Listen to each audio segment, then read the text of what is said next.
Bismillahirrahmanirrahim. Assalamualaikum warahmatullahi wabarakatuh. Alhamdulillahirrabbilalamin. Wabihi nasta'in wa ala umuri dunya waddin wa ala alihi wa sahbihi ajmain amma ba'du.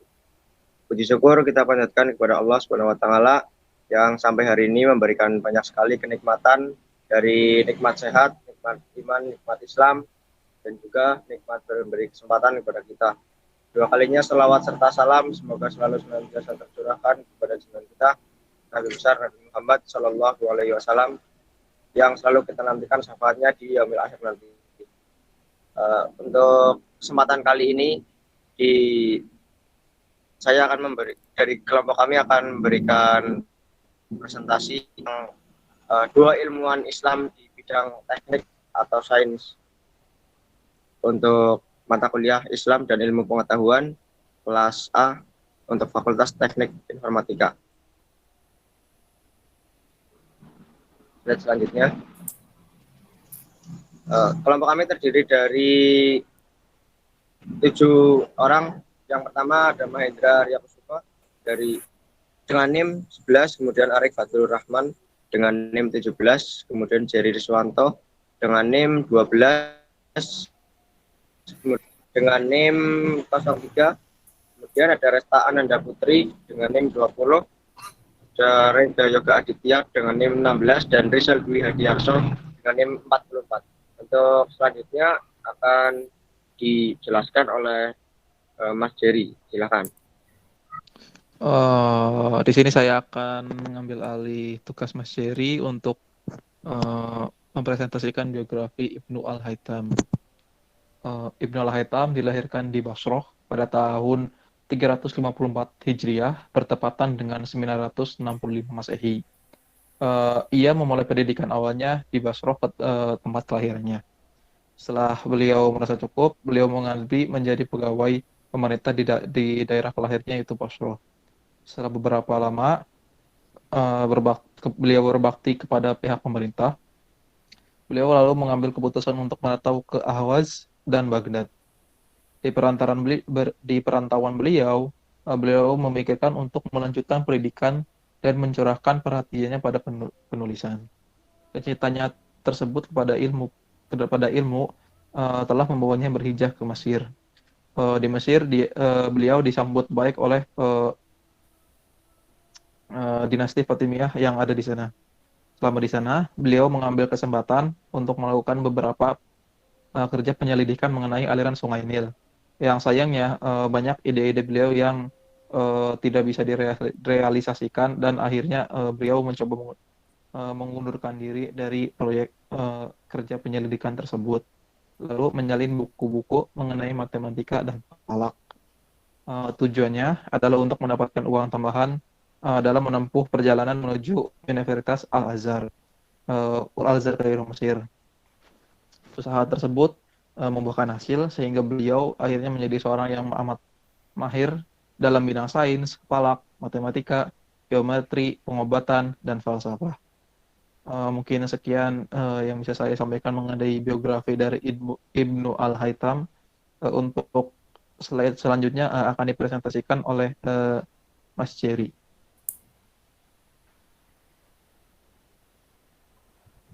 Ya, selanjutnya itu penemuan Ibnu Al-Haytham. Ibnu Al-Haytham yaitu merupakan seorang ilmuwan yang gemar melakukan penelitikan.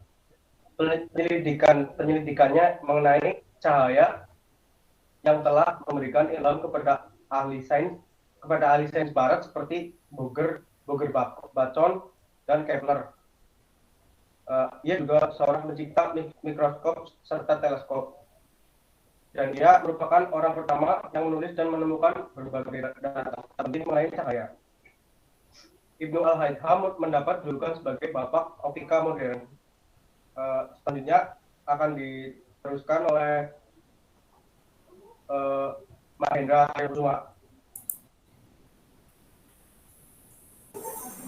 Oke, selanjutnya nomor 1, teori penglihatan optik. Dengan menggunakan kaedah matematika dan fisika modern yang baik, beliau dapat membuat eksperimen yang teliti. Ibnu Al-Haytham telah meletakkan prinsip-prinsip optik pada asas yang kokoh. beliau menggabungkan teori dan eksperimen dalam penelitiannya. Dalam penyelidikannya, beliau telah mengkaji gerakan cahaya, ciri-ciri bayang, dan gambar, serta banyak lagi fenomena optik yang penting. Beliau menolak teori Ptolemaic dan Euclid yang mengatakan bahwa manusia melihat benda melalui pancaran cahaya yang keluar dari matanya. Tetapi menurut Ibnu Al-Haytham, bukan mata yang memberikan cahaya, tetapi benda yang dilihat itulah yang memantulkan cahaya ke mata manusia. Oke, mungkin sekian yang bisa saya sampaikan. Selanjutnya saya serahkan kepada Resta Ananda Putri. Ya, selanjutnya yang kedua, cermin kanta cekung dan kanta cembung. Ibnu Al-Haytham telah menggunakan mesin latte atau larik untuk membuat cermin kanta cekung dan kanta cembung untuk menyelidiki. Dengan ini beliau telah mengkaji tentang cermin sfera dan cermin parabolik.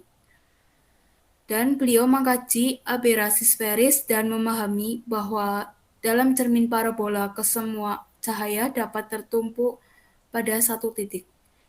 Yang ketiga, teori biasan cahaya. Teori ini agak mengagumkan. Beliau telah menggunakan segi 4 roadmap pada permukaan biasan di beberapa abad sebelum Isaac Newton memperkenalkan di dunia barat. Beliau juga percaya kepada prinsip massa tersingkat bagi rentasan cahaya atau prinsip Fermat. Selanjutnya akan dijelaskan oleh Reza. Ya, biografi Al-Zahrawi. Al-Zahrawi atau dikenal dengan nama asli Abu Al-Qasim Khalaf Ibnu Al-Abbas Ibnu Al-Abbas Al-Zahrawi adalah seorang dokter bedah yang amat fenomenal. Karya dan hasil pemikirannya banyak diadopsi para dokter di dunia barat.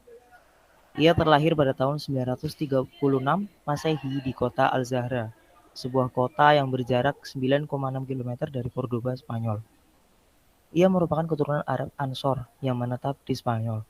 Di kota Cordoba inilah dia menimba ilmu, mengajarkan ilmu kedokteran, mengobati masyarakat, serta mengembangkan ilmu bedah.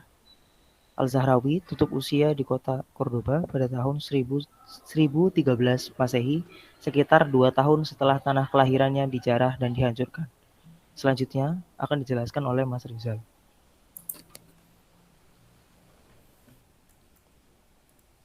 Baik, penemuan Al-Zahrawi. Dalam biografi Al-Zahrawi diketahui, ia meninggalkan sebuah harta karun yang tak ternilai harganya bagi ilmu kedokteran, yakni berupa kitab Al-Tasfir Liman Ajas An Lil Talil, sebuah ensiklopedia kedokteran. Kitab yang dijadikan materi kedokteran di sekolah kedokteran di Eropa itu terdiri dari 30 volume. Dalam kitab yang diwariskannya bagi peradaban Medina itu, Al-Zahrawi secara rinci dan lugas mengupas tentang ilmu bedah, ortopedik, oftalmologi, farmakologi, serta ilmu kedokteran secara umum. Ia juga mengupas tentang kosmetika. Al-Zahrawi pun ternyata begitu berjasa dalam bidang kosmetika. Sederet produk kosmetika seperti deodoran, hand lotion, pewarna rambut yang berkembang hingga kini merupakan hasil pengembangan dari karya Al-Zahrawi. Tidak hanya itu juga, dalam biografi Al-Zahrawi diketahui bahwa ia telah menemukan puluhan alat bedah modern.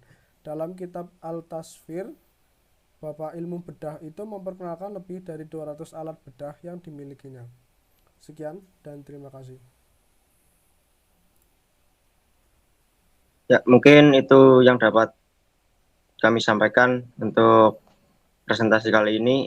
Apabila ada kebenaran itu datangnya dari Allah, dan apabila ada kesalahan itu murni datangnya dari kelompok kami. Kita tutup dengan membaca subhanaka Allahumma wa bihamdika asyhadu an la ilaha illa anta astaghfiruka wa atubu ilaik. Sekian, wassalamualaikum warahmatullahi wabarakatuh.